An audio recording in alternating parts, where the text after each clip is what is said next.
하나님 말씀 에베소서 3장입니다. 에베소서 3장 1절로 13절에 있는 말씀 저와 여러분이 교독하겠습니다. 이러함으로 그리스도 예수의 일로 너희 이방을 위하여 갇힌 자 된 나 바울은 너희를 위하여 내게 주신 하나님의 그 은혜의 경륜을 너희가 들었을 터이라. 곧 계시로 내게 비밀을 알게 하신 것은 내가 이미 대강 기록함과 같으니 이것을 읽으면 그리스도의 비밀을 내가 깨달은 것을 너희가 알 수 있으리라. 이제 그의 거룩한 사도들과 선지자들에게 성령으로 나타내신 것 같이 다른 세대에서는 사람의 아들들에게 알게 하지 아니하였었으니 이는 이방인들이 복음으로 말미암아 그리스도 예수 안에서 함께 후사가 되고 함께 지체가 되고 함께 약속에 참여하는 자가 됨이라. 이 복음을 위하여 그의 능력이 역사하시는 대로 내게 주신 하나님의 은혜의 선물을 따라 내가 일꾼이 되었노라. 모든 성도 중에 지극히 작은 자보다 더 작은 나에게 이 은혜를 주신 것은 측량할 수 없는 그리스도의 풍성을 이방인에게 전하게 하시고 영원부터 만물을 창조하신 하나님 속에 감추었던 비밀의 경륜이 어떠한 것을 드러내게 하려 하심이라. 이는 이제 교회로 말미암아 하늘에서 정사와 권세들에게 하나님의 각종 지혜를 알게 하려 하심이니 곧 영원부터 우리 주 그리스도 예수 안에서 예정하신 뜻대로 하신 것이라.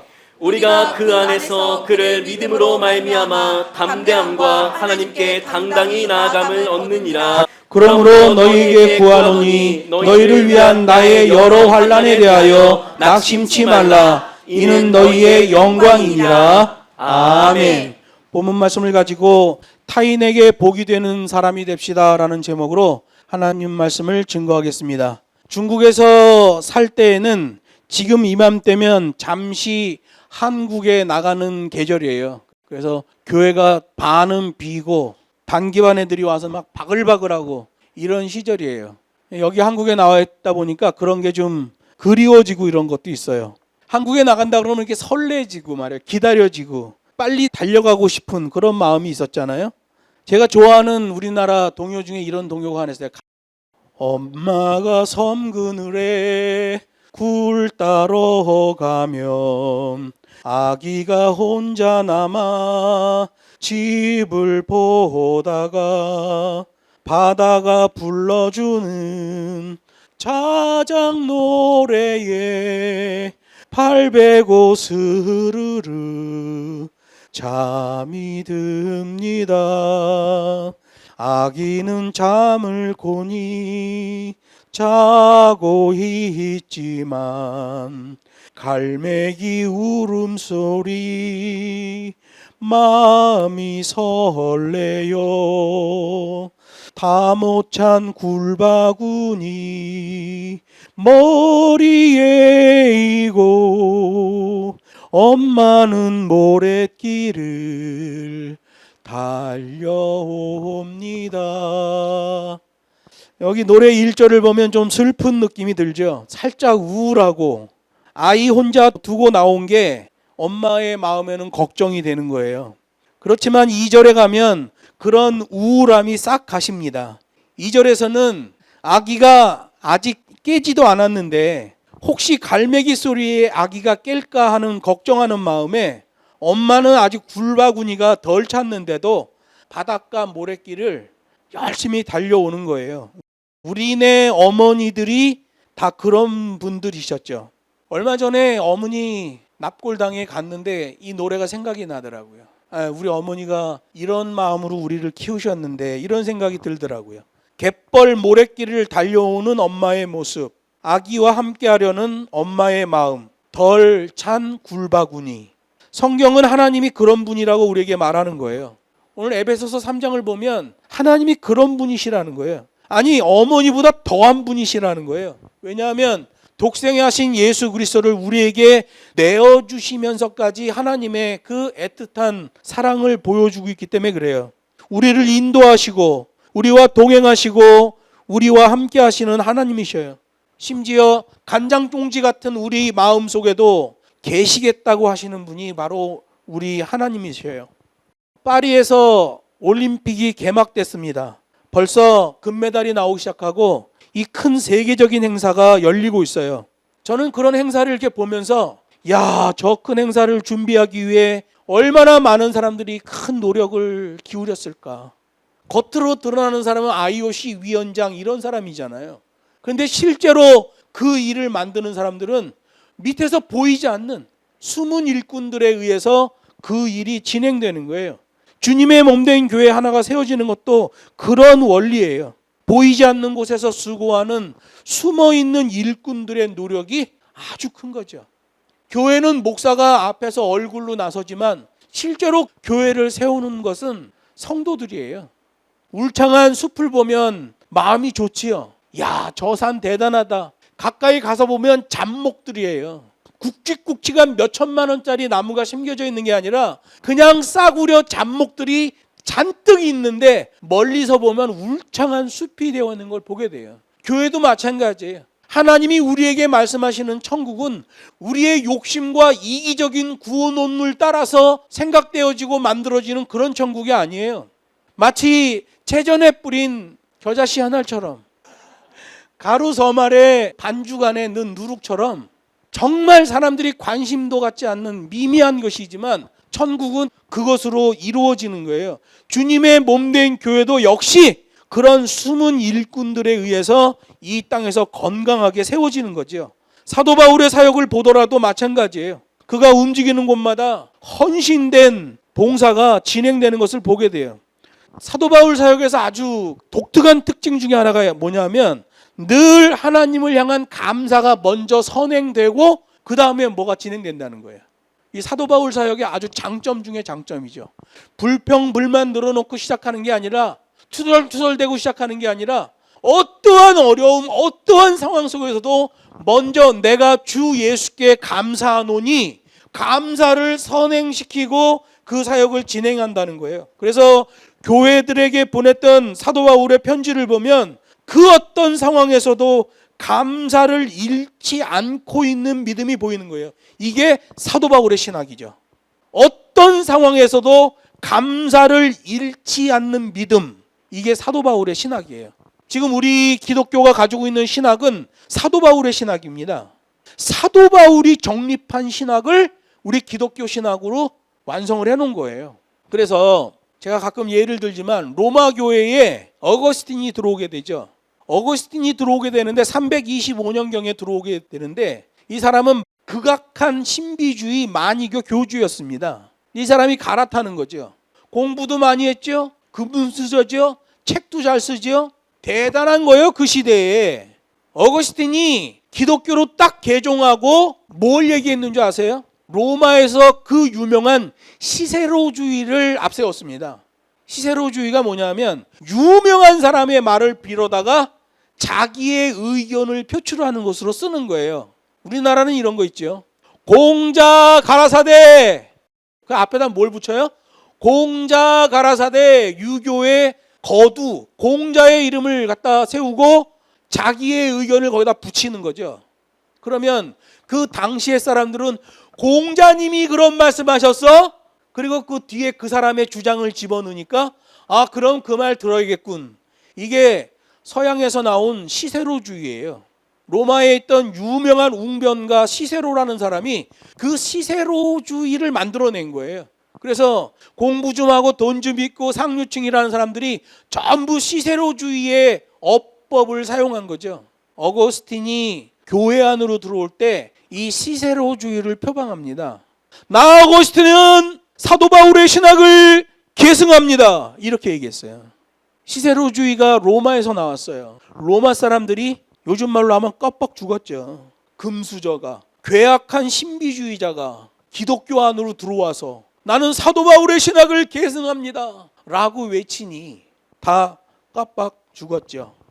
여러분, 사도 바울의 신학은 그 어떠한 상황에서도 감사를 잃지 않고 있는 믿음이에요. 에베소서 2장에서는 본질상 진노의 자녀여 허물과 죄로 죽었던 자들을 구원하시는 하나님의 은혜를 증거합니다. 우리 힘으로는 도저히 가망이 없는데 본질상 진노의 자녀인 우리들을 하나님이 불러주셨다는 거예요. 구약에서처럼 구원이 혈통 유대인에게만 있는 것이 아니라 이방인에게도 주어지게 됐다라는 폭탄 선언을 합니다. 여러분, 이 당시에는요, 유대인 외에는 구원이 없는 거예요. 유대인들은 그렇게 생각했어요. 그런데 유대인뿐만 아니라 이방인들에게도 구원이 주어지게 됐다. 예전에는 혈통적 유대인에게만 구원이 주어졌지만 이제는 영적인 아브라함의 후손에게도 구원이 주어지게 된다, 이렇게 얘기한 거예요. 그러면서 말해요. 함께 지어져 가고 동일한 시민이요 하나님의 권속이다. 에베소서 2장 18절에서 말해요. 그런데 우리가 잘 아는 이 복음이 당시에는 그런 내용을 전파하면 체포, 투옥, 죽음을 각오해야 돼요. 이게 바로 이방인을 향한 옮겨 심음의 복음이에요. 그 밭에는, 그 포도원에는 유대인들만 심겨져 있었어요, 구약 시대에는. 그런데 이방인을 거기다 갖다 심으시네요. 너무 놀라운 거죠. 그런데도 사도 바울은 그러한 복음을 전했고 결국에는 3차 전도 사역을 마친 다음에 예루살렘에서 체포돼 버립니다. 이런 복음을 전하면 체포되고 투옥되고 죽음을 각오해야 돼요. 체포된 뒤에 가이사랴라는 곳에서 2년 동안 감방 생활을 하고요. 그리고 거기서 죄인된 상태로 로마로 압송됩니다. 압송되면서도 어마어마한 환란이 있었죠. 로마에 가서는 또 2년 동안 감금된 채로 지내요. 야, 참, 예수 하나 믿는 것 때문에 고난이 이만저만이 아니에요. 그 로마에 2년 동안 감금된 채로 있을 때 바로 이 에베소서를 쓴 거예요. 그래서 3장 1절에서 말하잖아요. 이러므로 그리스도 예수의 일로 너희 이방을 위하여 갇힌 자 된 나 바울은 말을 잊지를 못해요. 바울이 엄마 생각이 났을 수도 있어요. 엄마의 사랑보다 더 큰 하나님의 사랑이 문득 생각이 났을 수 있어요. 바울이 눈물을 흘리고 있는 것 같아요. 나 바울은 하고 말을 잊지를 못하는 거예요. 사도 바울은 감사의 사람이었어요. 감사는 고난과 어우러질 때 빛이 납니다. 그냥 뭐 입으로만 하고 기분 좋을 때 감사, 이건 빛이 안 나요. 고난에서 어우러지는 감사가 빛이 나는 거예요. 그 고난 속에서 빛이 나오면서 고난을 이겨낼 수 있는 능력이 또 업그레이드 돼서 나오는 거죠. 그래서 고난이 올 때 도피하는 사람은 그 고난에서 빛이 나오는 것도 체험할 수 없거니와 그 다음에 그 고난을 이길 수 있는 능력도 안 나와져요. 고난이 오면 아이고 어서 오십시오. 나에게 오시느라고 고생이 많았습니다. 극진히 대접해주고 그 고난을 아가페 해주면 그 고난이 아니 뭐 이런 일이 있나? 내가 지금까지 사람들 찾아가 보면 내가 가면 다 싫어하고 도피하고 미워하고 외면하는데 이 사람은 고난인 나를 어서 오십시오 하더니 그냥 아가페로 덮어주네. 고난이 감동하는 거예요. 그래서 빛이 나고 그 고난을 이길 수 있는 능력이 그 안에서 또 나와지게 된단 말이에요. 사도 바울은 환경을 통한 고난에도 감사해요. 에베소서 3장 1절이 그러잖아요. 복음 때문에 갇힌바된 사도 바울이라고 기록하고 있어요. 에베소서 4장 1절에서도 말해요. 주 안에서 갇힌바된 사도 바울이라고 얘기해요. 복음 때문에 갇힌 사도 바울, 예수 때문에 갇힌 사도 바울. 예수님이 복음이고 복음이 예수님이라는 사실을 알게 되는 거죠. 우리가 예수 안에 있다는 것은 우리가 복음 안에 있다는 거예요. 우리가 복음 안에 있다는 것은 하나님의 명령, 하나님의 계명 안에 우리가 들어가 있다는 거예요. 고린도후서 11장 25절 보면 환경을 통한 감사가 하나 또 나와요. 일주일 동안 배가 파손되는데 그냥 한 번 파손이 아니라 3번이나 연속적으로 파손했는데 사도 바울 입에서 감사가 선행돼서 나옵니다. 요즘으로 얘기하면 그 제정신이 아니죠. 생각해 보세요. 배 타고 지중해를 움직이는데 배가 일주일 동안 3번이나 파손했어요. 그런데 사도 바울이 감사하는 거예요. 환경을 통한 고난에도 감사하는 사도 바울이에요. 사도 바울은 환경뿐만 아니라 사람을 통한 고난에도 감사하는 걸 보게 돼요. 강도와 동족과 이방인과 거짓 형제로부터의 위험이 있었다. 고린도후서 11장 26절에 나와요. 하여간 주변에 아는 사람, 주변에 있는 사람, 사람을 통한 고난이란 고난은 다 당한 것 같아요. 그런데 감사해요. 몸으로 당하는 고난에도 감사해요. 수고와 잠을 못 자는 것과 먹지 못하는 것과 옷을 입지 못하는 것과 추위에도 감사한다. 고린도후서 11장 27절에서 말합니다. 이렇게 숱한 고난을 통하여 자기를 향한 하나님의 경륜이 무엇인지를 깨달았다라고 여기 3장 2절에서 말씀하고 있잖아요. 자신이 예수의 사도가 된 것 때문에 그런 심각한 고난을 받고 있는데도 사도 바울이 고백하는 거예요. 이거 하나님의 경륜입니다. 여러분, 경륜이 뭐예요? 경륜은 하나님이 정하시고 바꾸지 않는 거예요. 라틴어로 에토스라고 그래요. 안 바뀌어. 절대로 안 바뀌는 거예요. 하나님의 섭리는 라틴어로 파토스라고 그래요. 섭리는 바뀝니다. 왜냐하면 자동차 앞바퀴처럼 자동차가 쭉 가는데 앞에 막다른 길이면 좌회전하는지 우회전하는지 돌아야 될 거 아니에요. 핸들링을 해가지고 바퀴 방향을 바꿔야 되잖아요. 그걸 파토스라고 그래요. 길을 찾아가는데 구불구불하고 노면이 안 좋으면 바퀴를 움직여서 목적지까지 가야 되잖아요. 그냥 바퀴를 고정시키면 갖다 들이박는단 말이에요. 낭떠러지로 떨어지고. 하나님의 파토스, 하나님의 섭리는 어떤 상황이 떨어지면 그 상황에 맞게 움직이면서 목적지를 향해서 가는 거예요. 하나님의 에토스는 안 바뀌어요. 하나님의 에토스는 자동차 뒷바퀴랑 똑같은 거예요. 뒷바퀴가 움직이면 차가 뒤집어져 버립니다. 지게차같이 천천히 움직이는 차는 뒷바퀴가 움직여도 괜찮은데 자동차처럼 빨리 움직이는 게 뒷바퀴가 조향장치가 달려버리면 차는 전복돼 버리는 거예요. 존재할 수가 없어, 차가. 하나님의 경륜은 자동차 뒷바퀴처럼 절대로 바뀌면 안 돼요. 하나님의 섭리 파토스는 앞바퀴와 같아요. 방향을 잡아줘야 돼요. 섭리와 경륜이 같이 움직일 때 하나님의 역사가 진행된단 말이에요. 근데 사도 바울은 그렇게 환경으로 사람으로 몸으로 직접 당하는 그런 고난 가운데서도 하나님의 은혜의 경륜이 무엇인지를 깨달았다라고 말하잖아요. 이 고난은 이방인들에게도 구원의 도를 전하기 위하기 때문에 오는 고난이다. 이방인들한테 왜 복음을 전하는 거예요? 그 이방인들을 하나님의 포도원에 옮겨 심기를 위한 준비 단계의 고난이라는 걸 말씀하시는 겁니다. 여러분, 집을 하나 지려면 땅을 엄청나게 파야 돼요. 10층짜리 집을 지려면 최소한 지하로 5층은 들어가야 돼요. 그래야 위로, 지상 위로 10층짜리 건물이 버티는 거죠. 10층짜리 건물을 세우는데 지하 1층까지만 파고 건물을 져버리면 건물이 넘어가 버린단 말이에요. 이방인들을 예수 안으로 불러 하나님의 포도원에 옮겨 심는 작업을 하는데 사도 바울이 그 텃파기 작업하는데 얼마나 힘들겠어요. 그래서 사도 바울이 에베소서 3장 5절로 7절에 말하는 거예요. 이제 그의 거룩한 사도들과 선지자들에게 성령으로 나타내신 것 같이 다른 세대에서는 사람의 아들들에게 알게 하지 아니하였다. 이게 무슨 얘기예요? 그동안은 전혀 생각지도 못하는 일이 벌어지게 됐다는 거예요. 이방인들이 복음으로 말미암아 그리스도 예수 안에서 함께 후사가 되고 옮겨 심어졌다는 거예요. 접붙임 바 됐다는 거예요. 함께 지체가 되고 함께 약속에 참여하는 자가 됨이라. 복음을 위하여 그의 능력이 역사하시는 대로 뭐예요? 옮겨 심기 작업이죠. 하나님이 옮겨 심는 거예요. 내게 주신 하나님의 은혜의 선물을 따라 내가 일꾼이 되었다. 하나님의 은혜의 선물이 뭐예요? 이 사역이죠. 그동안은 유대인들만 구원을 받았는데 이방인들까지도 그 은혜의 장중에 거하게 하고 함께 후사가 되고 함께 지체가 되고 함께 약속에 참여하는 자가 됐다는 거예요.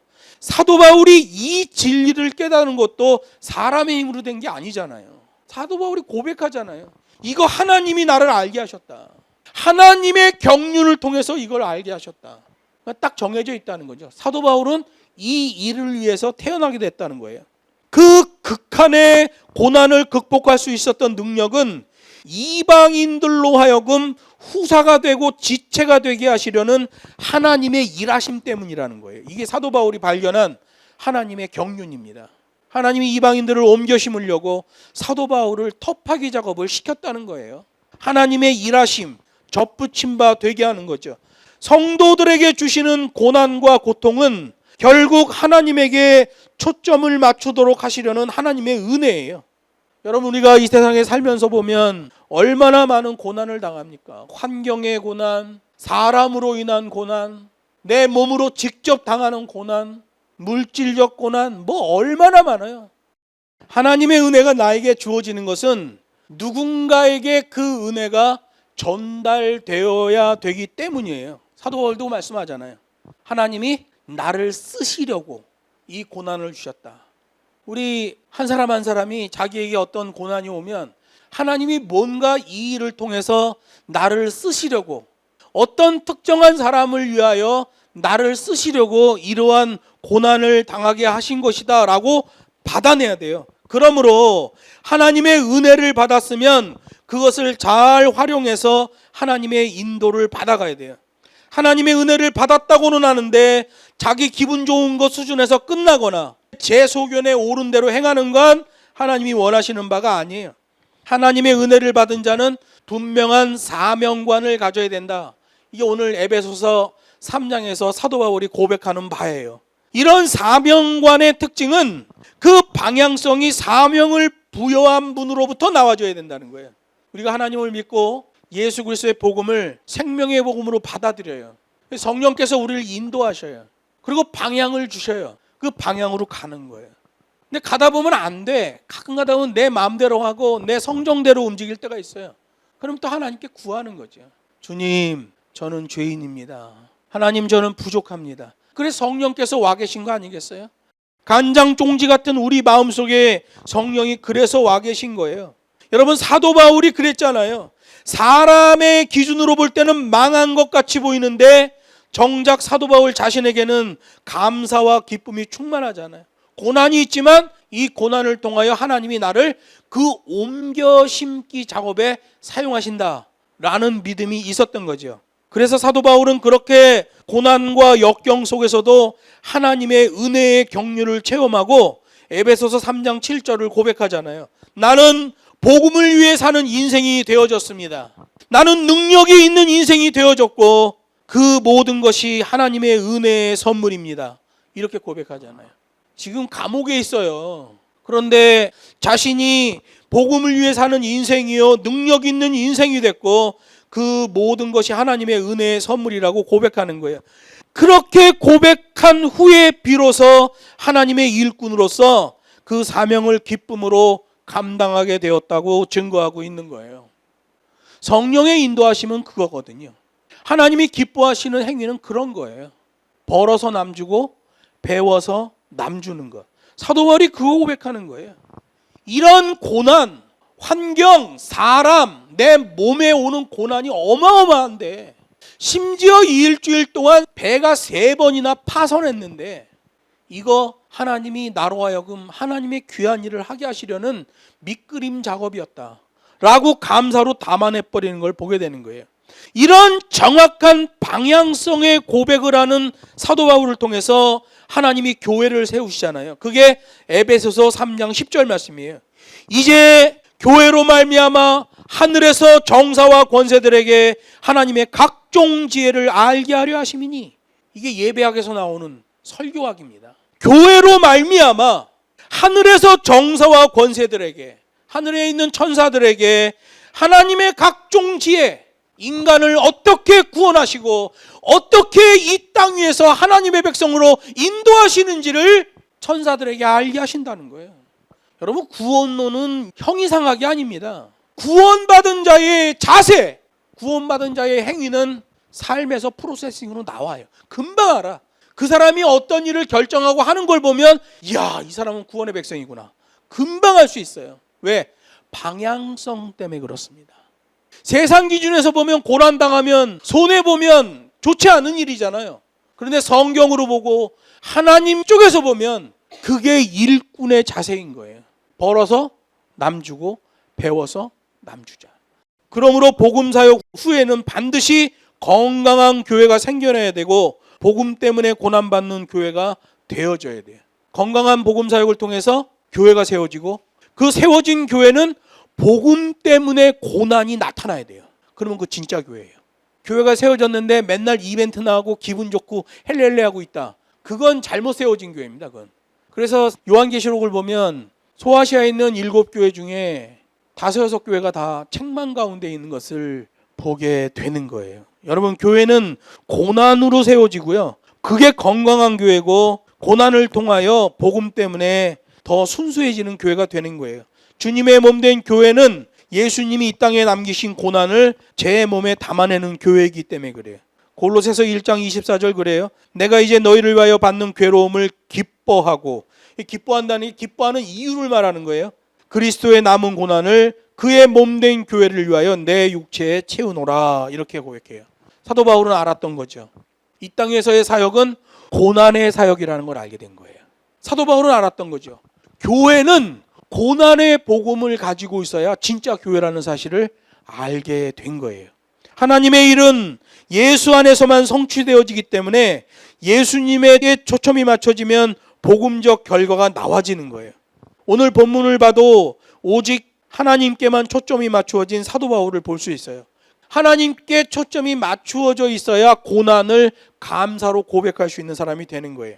여러분, 그렇게 싱글 포커스가 되니까 믿음의 열매가 나오잖아요. 담대함의 열매가 나오잖아요. 여러분, 담대함이라는 것은 뻔뻔한다는 얘기예요. 하나님의 일을 한다고는 하는데 담대함이 없다면 하나님의 복음을 제대로 믿지 못한 사람이에요. 그리고 여기 에베소서 3장 12절에 보면 하나님께 당당히 나아간다. 첫째는 하나님으로부터 맺은 열매가 믿음이었고, 두 번째는 담대함이라는 열매고요. 세 번째는 당당히 나아가며 당당히 나아가. 이 당당히 나아감이라는 헬라어는 페포이데세이라는 말인데요. 원문을 그냥 해석하면 원칙에서의 상호 접근이라는 말이에요. 당당히 나아간다. 원칙에서의 상호 접근. 하나님과 우리 사이에 이 복음이 있어요. 이 복음 때문에 연결되어 있거든요. 복음은 예수 그리스도예요. 원칙에서의 상호 접근인 거예요. 원칙이 뭐예요? 이 법과 식이 원칙이죠. 이 법과 식을 두고 상호 접근이 일어난다. 나도 하나님께 접근이 되어지고 하나님도 우리에게 접근이 되어지는 거죠. 진짜 당당히 나아감을 얻는 거예요. 그래서 이 페포이데세이라는 말은 첫 번째는 원칙에서의 상호 접근이라는 의미가 있고요. 두 번째는 의존도에서의 일치예요. 의존도에서의 일치. 이 법과 식이 하나님과 나 사이에 있기 때문에 내가 하나님을 의존하는데 교회를 통해서 일하시는 하나님이 나를 일꾼 삼으시고 나를 의존하는 것에서의 일치가 나타난다는 거예요. 이게 우리 교회 말로 하면 아가페 한 동작이죠. 오늘 본문에서 12절에서 말해요. 하나님께 당당히 나아감, 이것을 열매로 얻게 됐다는 거예요. 어떨 때? 고난을 감사로 담아냈을 때. 그렇게 당당히 나아가서 뭔가를 의미 있는 것을 얻으려는 결단이 있기 때문에 이게 되어지는 거죠. 사도 바울은 늘 자세를 취하게끔 하는 하나님의 말씀이 자신에게 떨어지기를 기다리는 인생이었어요. 그래서 스탠바이 상태예요.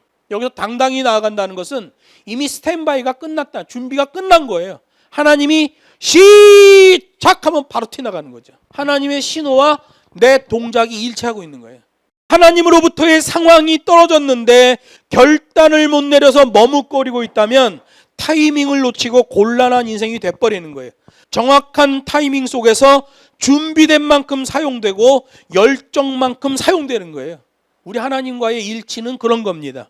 원칙에서의 상호 접근, 의존도에서의 일치.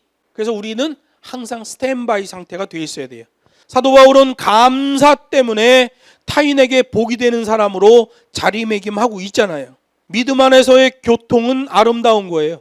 13절이 말하잖아요. 나의 이런 모습 너희에게는 영광이니라, 이렇게 말하잖아요. 믿음 안에서의 교통을 아름답다고 말하는 거예요. 로마 감옥에서 고난 중에 있는 사도 바울인데 오히려 사도 바울이 에베소 교인들을 위로하고 있어요. 복음 때문에 사는 인생은 고난 중에도 그 고난 때문에 타인에게 복이 된다는 걸 증거하고 있는 거예요. 힘들고 어려운 상황 속에서 사역을 돌파해내고 있는 북경평안교회. 1000km가 떨어져 있지만 여기서 거기에 있는 일을 붙들고 거기에서 오는 메시지를 붙들고 몸부림치며 기도하는 푸른숲 평안교회. 이게 바로 원칙에서의 상호 접근이요, 의존도에서의 일치에서의 아가페 한 동작이죠. 여러분, 이게 바로 제자도예요. 예수님도 골고다 십자가에서 모든 인류에게 새 생명의 서광을 비추게 하시잖아요. 예수님의 제자들도 나중에 보니까 복음의 현장의 고난을 통하여 초대교회를 든든하게 세우는 복된 인생들이 되잖아요. 이 시대에 여기에 있는 우리들도 자신의 어려움이 교회와 타인의 영광이 되도록 하는 그 믿음의 성숙함이 필요한 거예요. 담아내는 거죠. 의존도에서의 일치. 그렇기 때문에 하나님께 초점이 맞춰진 인생은 반드시 귀한 열매를 맺게 되는 거예요. 말씀을 맺습니다. 실제로 사도 바울의 사역을 통해서 볼 때 그의 사역은 늘 감사요, 그가 지나가는 곳마다 교회가 세워지고 사람이 세워지는 것을 보게 돼요. 이벤트가 아니었죠. 사도 바울은 악조건의 상황 때마다 더 강력한 하나님의 믿음을 구했어요. 믿음 위에 있는 믿음을 구하는 거예요. 하나님이 나에게 믿음을 주셨는데 하나님의 말씀에 순종하며 하나님의 방향성으로 가다 보니 엄청난 고난이 또 오게 된 거예요. 그러면 그 고난을 감사하며 빛을 발하고 그 빛을 발하는 것 때문에 하나님으로부터 능력이 더 부어지는 거예요. 계속 업그레이드 되는 기독교인이 된 거죠. 구했을 뿐만 아니라 그 믿음을 향한 지속적인 삶을 살았던 거예요. 흐름과 체질하죠. 어느 한순간의 쾌락, 어느 한순간의 느낌으로 사역하는 거 아니에요. 사역은 흐름과 체질화로 하는 거예요. 사방의 우겨쌈 속에서도 하나님의 신실함을 믿고 의지하고 순종했던 게 사도 바울이에요. 여러분, 복음 때문에 사는 인생은 그 고난 때문에 타인이 복을 받게 된다는 사실을 꼭 기억하세요. 그 고난을 담아내는 거예요. 담아내고 어느 수준까지 내 고난이 타인에게 복이 되도록 방향을 잡아주는 거예요. 그럼 하나님이 기뻐하시는 사람이 되는 거예요. 우리들에게도 사도 바울처럼 자신을 겸손히 하나님에게 드릴 수 있는 그런 복이 넘쳐나기를 주 예수의 이름으로 축복합니다.